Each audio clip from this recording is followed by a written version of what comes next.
Righto, well, the brake switch failed a lot sooner than I expected it to. I'll have to look back at the date when I changed this, but it looks like I'm going to take it out right now and see if I can get it working and have to order another switch. Right, so to open the switch up, what I'm about to do, and the reason why I'm trying to point this out is because I was asked not long ago, how do you pull the switch apart to have a look at the contacts on the inside. I thought I made a clear enough video on that once before, but I'll do another one now.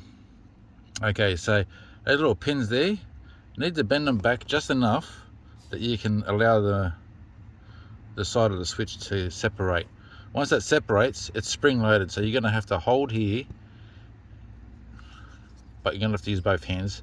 Hold here as so you're holding the tension on that part there as you widen these apart, and then just release your fingers slowly so the switch can come apart slowly and not everything goes flying everywhere.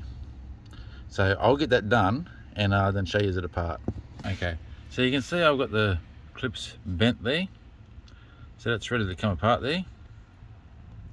Now I don't have a way to hold this, so hopefully. Okay, so you can, right, so I've got the switch kind of how it should go back together, and it's working again. But if I turn that pin around, it won't work. And the fault is in this part here.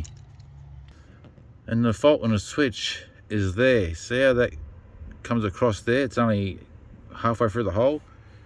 So I can see why now. This is bent. One side is lower than one. Come on, focus. One side is lower than the other. So it's once it's flattened out from the pressure, it no longer presses. Turn it around, and you get that little bit of leg back that you need. I'll say leg pin for the brake switch to work again. I'll see if I can find a way to rectify that properly. Okay, so this is, you're gonna be mucking around for a little bit, but what I've done here is I've bent it up and then getting there with the long nose pliers. Now it's a bit of a trick, but so first of all I had to bend it up with the flathead screwdriver, and then I can get in there, and if I can try and show you,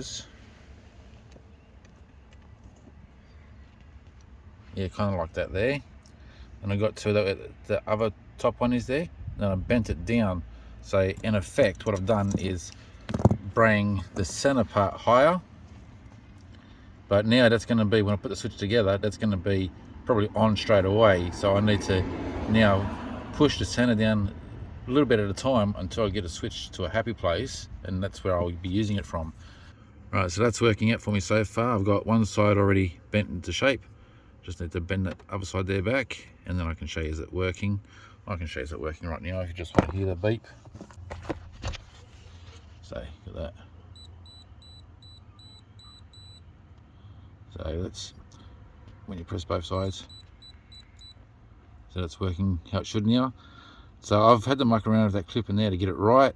Thankfully I didn't have to do too much mucking around, but still, you know, as for the price of the switch or the amount of time I'm spending on the switch, probably easier just to buy a cheap one and just replace it again. But I would recommend OEM.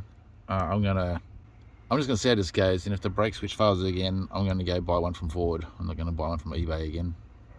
So my word of advice is, if you're gonna replace this, just spend the coin, get the proper one. Right, so that's all back together. I just got the multimeter up there in place at the moment, so you can see I'm getting a good connection there. Now I should have brake lights again. I just got a screwdriver wedge between the, just got to switch between the hood open and the brakes there just for now. Beauty. Brakes are back.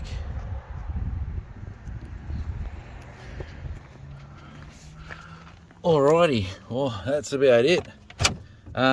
This is not a half an hour job. This is probably taking me about an hour and a half because the switch is a real pain to get back together. But in the end I win. It's all working. For how long I don't know.